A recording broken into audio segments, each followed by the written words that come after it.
Okay, actually, I'm back. I want to get this. Back to the Stephan show, and I just can't help myself. I gotta comment on this video because it's a bit of a trigger warning here. Some people really enjoy it, other people they think it's bonkers. The title is The Real Reason You Should Not Save Money.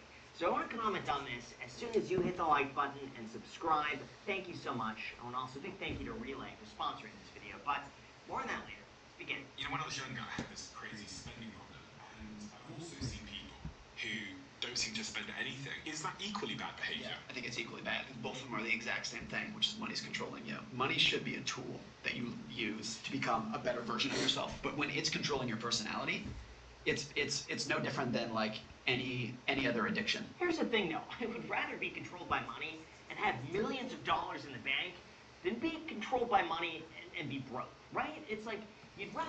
Yeah, I agree with that. I think life is better with $10 million than it is to have $0. Like that's just it is what it is with that. It's pretty obvious, but the fact that you have like I think people are trying to find the equilibrium balance between like what is enough money to do what you want to do, but that's highly dependent on what you spend your money on and what you have access to. So like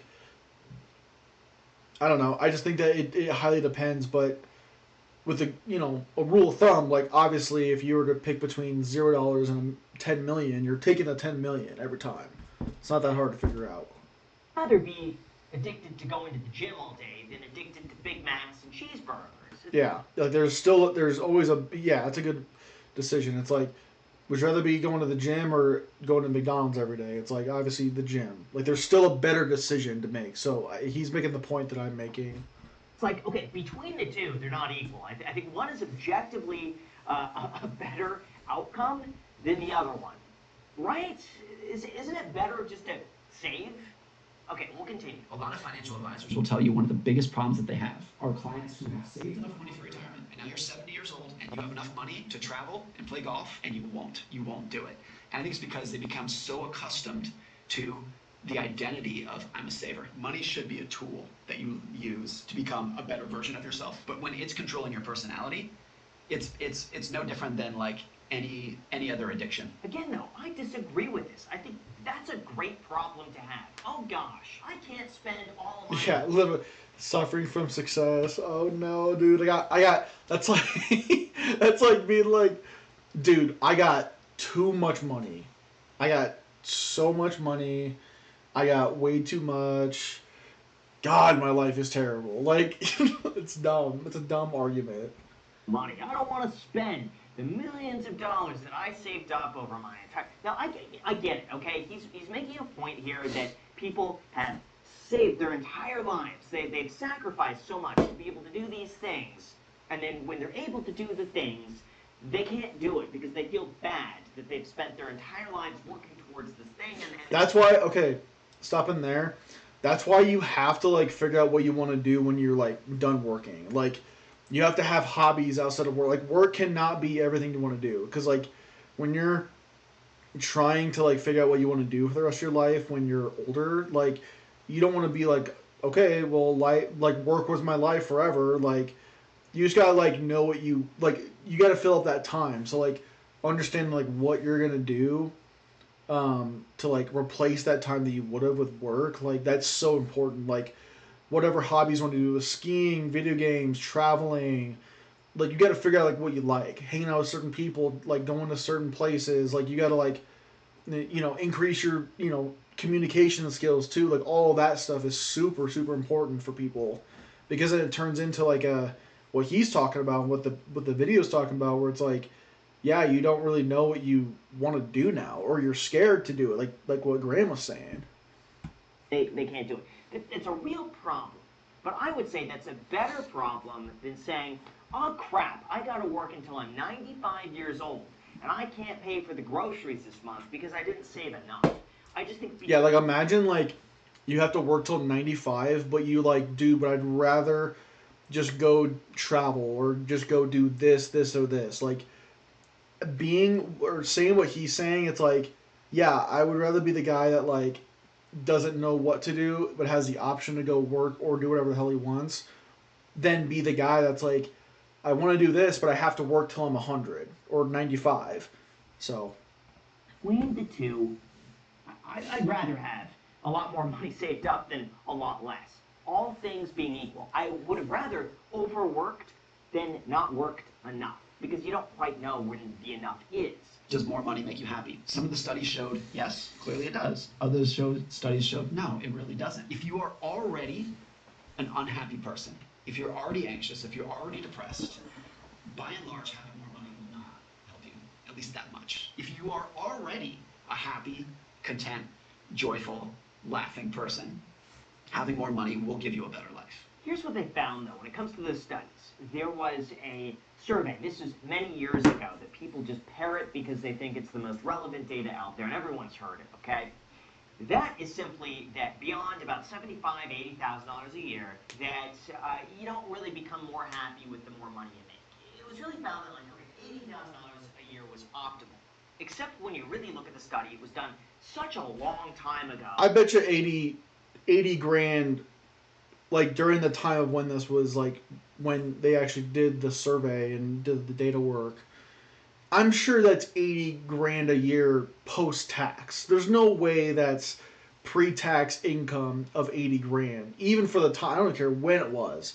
Like, there's no way that it's pre tax income. Not in the United States. It was done, I believe, somewhere in Europe.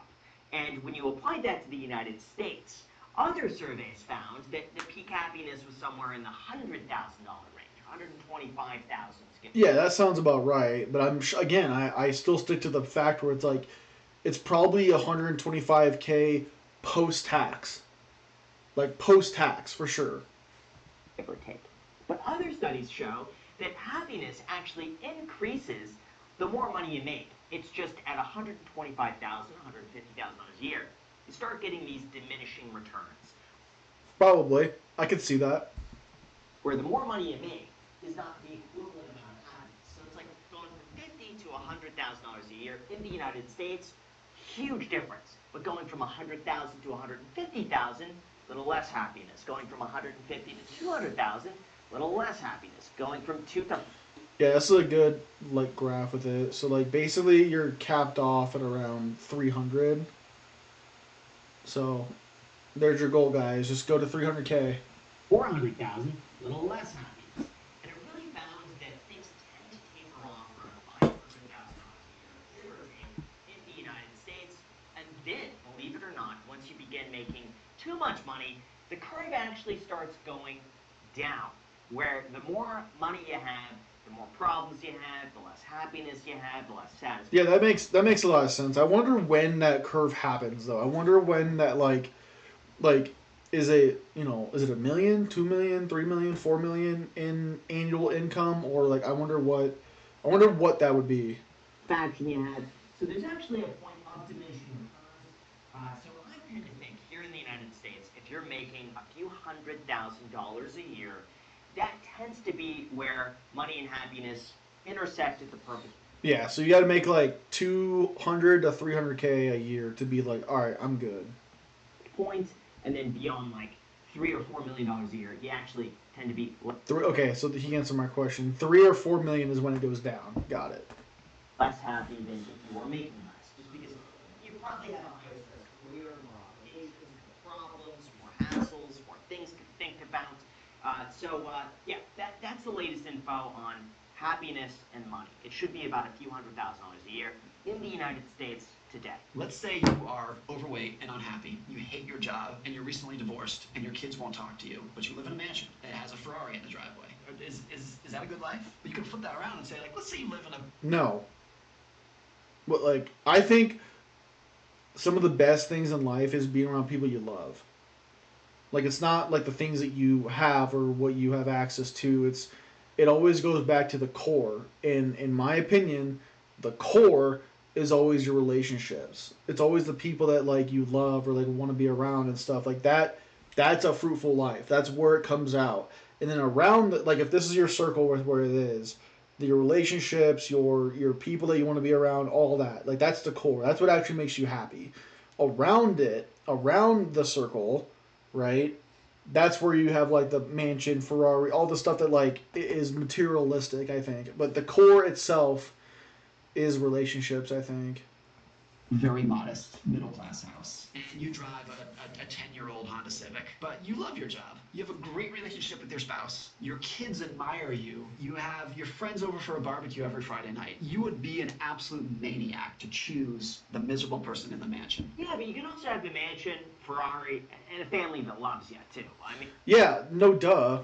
Obviously, Graham, but I'm just saying, like, if you don't have like, kind of back to what I was just saying, if you don't have that core of the family that loves you, and you just have the mansion or Ferrari, that's what the other guy was saying, then that's a worse life than being around people you love, like your family and friends. It always goes back to that. That's why relationships and communication skills are absolutely the most or are the biggest ROI skills to learn because I think that's what actually makes you happy.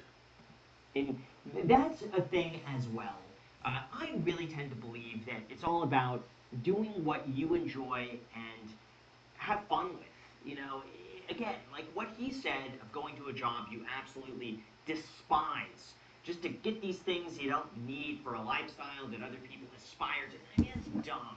But if you enjoy those things, whatever it might be, it's barbecuing on a Friday night, great. It's going out to a club, great. I don't care. Whatever you enjoy, whatever gets you to that point where you just have fun and have a safe, stable life, that's what I'm for. That's what everyone I think should be optimizing for. I'm building sandcastles with my kids on the beach in Maui, and that I remember thinking like this is a 10 out of 10. This is peak life for me. Look, the thing about building wealth. That's cool. That's a cool realization for that guy. That's pretty cool to like know that. Like, that's cool that he like can recognize. I remember thinking like this is a 10 out of 10. This is Yeah, that's cool that he can realize that this is like the best type of experience you can have. Like that's where you want to be, where like you know you're having a good time during the moment of you having the good time. peak life for me. Look, the thing about building wealth is that people assume the more money you make, the more complicated things have to be. But that's just flat out not true. Like in reality, the businesses that grow the fastest tend to have the simplest, cleanest systems. Like here's the thing, if you're growing a business and you're still guessing, what's for taxes, what Oh, look at that, guys! It's an ad. We're gonna skip it. See you, Graham. so much, and now let's get back to the video. I think a lot of the reason people like travel is not because they like getting on an airplane and flying around the world and being jet lagged and cramped into a small hotel. What they like is uninterrupted time away from work, away from all the other stresses of everyday life. I don't know. I think when it comes to travel, what you really enjoy the most is novelty. And it was actually found that if you want to get the most life enjoyment and slow down time, believe it or not, going and experiencing new things in your brain, you perceive time to go a lot slower. Things feel. Yeah, new things, doing new things is 1,000% it. That's why like life can get stale if you don't, venture out and do new things. So I agree with that. I think life is better when you go out and have adventures and stuff. What I mean by that is like go travel places across the world and stuff. I think he's right on the money with this. A lot longer, things feel more exciting, it releases more dopamine, and it's all just about novel, new experiences. And that's Yeah, I agree completely. actually one of the reasons why time seems to speed up as you get older is because you get in these routines, these rhythms, where all of a sudden your brain is just operating on autopilot. It's just like, Yeah. That's why you have to do new things. You just have to. That's why like routines will make your life go so much quicker because you again like he said it the best. Also, this is a really cool pause of Graham Stephan. Look at this guy. Um, but yeah, no, I agree. It's like if you don't do new things, it'll just feel like an autopilot the whole time. waking up in the morning to an alarm, going and drinking the same coffee every single day, the same commute, going at the same job. Bro, commutes are the worst. God, dude, in traffic to do like, man, just to go to an office where you could probably do the job at home. Now to see people, that's pretty cool because like I was just saying, like to go to a spot where like people and you can like meet them and like do like that's cool. Like the social aspect of it makes a lot of sense. So, but to do the work exclusively, no. Doing the same things. Your brain starts like tuning out points of the day that aren't really important, that it doesn't need to be thinking. And then at the end of the day, you're like, oh wow, that day went by fast. I can't remember what last week I did. It's nothing. But when you go and do new things, or take a new route to work, or try a new coffee, or go out to a new place for dinner, like little things that are new, your brain now perceives that as this entirely new event, and just by extension of that, you'll feel it. Dude, I freaking miss Toy Story. That's such a good. That's such a good show. Good movie. Good movies, I guess. All of them are great. New event, and just by extension of that, you'll feel like time is moving slower. You'll feel like you have more time, and that's the trick there. It's just new novel experiences. Two things happened to Julia Roberts this week. One, she won the Academy Award, and two, she found out her husband's cheating on her. So the column said, "Pop quiz, did Julia Roberts have a good week?" And it's like, you'd be a fool to say yes. It was probably the worst week of her life. But it gets back to, once you see the full picture, you're like, nah, it's not as easy as it seems. Wait, is that real? Julia Roberts' husband cheated on her? Julia Roberts and Danny Mo. Holy smile. Look at that. Bro, she is happy in this picture. Were accused of having an affair. That's the thing. I just don't have sympathy for people who are going to do this thing and they get caught. Yeah, I mean, what did you expect? What did you expect? We're going sneaking around. It's just a matter of time. And even if you do get away with it, and feel good about yourself. I mean, that I would say is, if that's the case, if she was cheating, and again, all That's a good picture. I like that. these are rumors. It could just be they had lunch as friends. Some paparazzi comes and takes a photo, spins a story. TMZ gets a hold of it. In reality, it's like some innocent thing, but then they spun it into something good. Who knows at this point with the media? They do whatever gets them clicks. So anyway, we'll move on. The formula for a pretty good life is independence plus purpose. You need to be able to Yeah, I agree with that. do what you want to do, when you want to do it, with whom you want to do it with, and you need some kind of purpose that is higher than yourself. I completely agree with that. Just having the ability to control your day, even if you're so busy throughout the day and you're like stressed out, just the fact that you are the one deciding what to do, even if that thing is very difficult, is completely freeing. Just a different. Yeah, no duh. Like, be able to, like, do whatever you want. I mean, he said it perfectly. I'm not going to repeat it, but, like, I think what actually brings it home, though, is, like, the sense of purpose thing where, like, oh, I'm doing something that is, like, super meaningful for something else. I think purpose is so overlooked. Like, you gotta have it. You gotta have it, because otherwise it becomes, like, life becomes kind of empty. So, like, you gotta, like, have something that you're, like, looking looking to do that can like be a massive large net positive on the world. So I think there's jobs out there that do it more than others. Like if you say if you're like you're a nurse or whatever, like you're literally dealing with human life. That's not you. Like you're making an impact on that person's life. Like whereas if you're working in other roles like that, you don't have that same level of like, oh, I feel like I'm doing something that's for the betterment of society or betterment outside of me. Mindset. Like if I were paid a salary to go and like do these videos, and someone was like, "All right, this day you have to film this, and this day you have to do," I just wouldn't enjoy it because I'd feel like I'm on someone else's time. But just the fact that I could, on my own. I think that is actually the whole thing. Like right there, what he just said. It's like nobody likes being told what to do. Like nobody.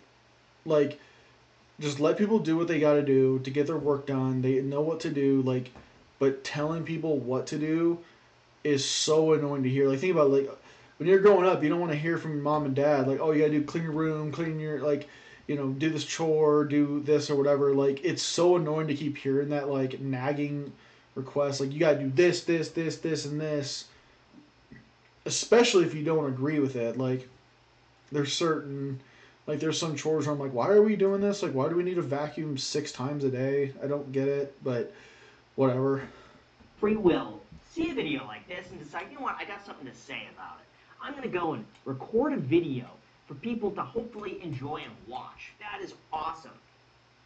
And if I really decide I don't want to do it, I don't have to do it. Just the freedom to go and say, hey, I want to do this thing. I wish everybody watching has the ability to have that experience at some point in their life or for their entire life. And it could even be outside of work. Like even if you have like a 9 to 5 job, what about on the weekends? You could decide, hey, I want to take on this project. I want to do this thing. Maybe over time that thing starts to grow and becomes your full-time work. I mean, that I think is the dream for everybody out there. Is just find a hobby that I think the American dream now is literally just being a content creator. And because I don't think it's really like owning a house necessarily anymore. I think it's mainly just like doing what you want to do at any point to where you're also giving like positive net positive impacts on the world, like what Graham is doing or what I'm trying to do. But like yeah, like being able to like do what you want to do that you know that other people would find valuable. I think the American dream, and I think what cultivates all that together is doing like YouTube and content creation because like you make it once and it's done, and it's super super awesome. But yeah, turns into a job that you can do full time because you love it so much. I wish that on everybody. Every dollar that you save is a little bit more independent than you were before. The $1,000, $10,000, any amount that you have is a little bit more independent than you were before. One of the cores of living a good life is independence. And any amount of saving money will buy you independence. I 100% agree with this. This is the thing of this video that is so important, even though it's the yeah, man. If you have more money saved up, like all, then you can literally just keep investing your money, and your money makes more money than what you would make. And congrats, there you go. You're free. So I agree. antithesis of what the title is. The real reason you should be saving money is simply for optionality and freedom. Facts.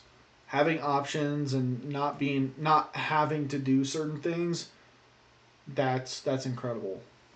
I completely agree. I mean, imagine if you saved a day worth of your paycheck or a day worth of your expenses. That is a day in the future that you 100% get to own as your own. I apologize for that. I'm watching a car on Cars and Bids right now that is auctioning, so I have some stuff in the background. But anyway, I 100% agree with that. It's so important. And I view all of my savings the same way as well. It's just the optionality to go and do a thing, even if I'm not going to do the thing.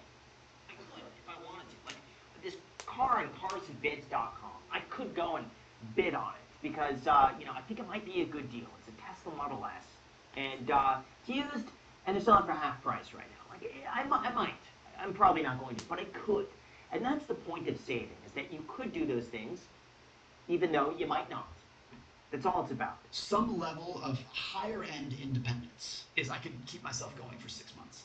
Now, for a lot of people, that's a daunting task, but that is a level at which you can exhale to a degree that most people have never been able to do before. Of like, there's going to be some bad stuff happening in your life. It's going to be uncomfortable, but it's going to be okay. Yeah, I completely agree with that. 6 months is a really good amount of time where if you lose a job, you can find another job, most likely within that 6 months, pick up and then get going again. The other thing too is that by lowering your expenses and cutting things out you don't need, that 6 months becomes a lot more achievable. It's way easier to save 6 months worth of expenses when you're not living in a $10,000 a month penthouse than renting out a more modest life. All right, I think we get the gist of this. I pretty much agree with all this stuff. Like, I love this channel. This is really really awesome. I, I think there's a lot of really good like nuggets within this. But yeah, as long as you save your money and invest it, like you should be good. Like, shoot between 20 to 30% of your take home pay and invest that. If you could do that every month, I think you're rich. I think and if you ain't now, when you start doing that, you will be later if you stick with it. That's for sure. So, all right, see ya.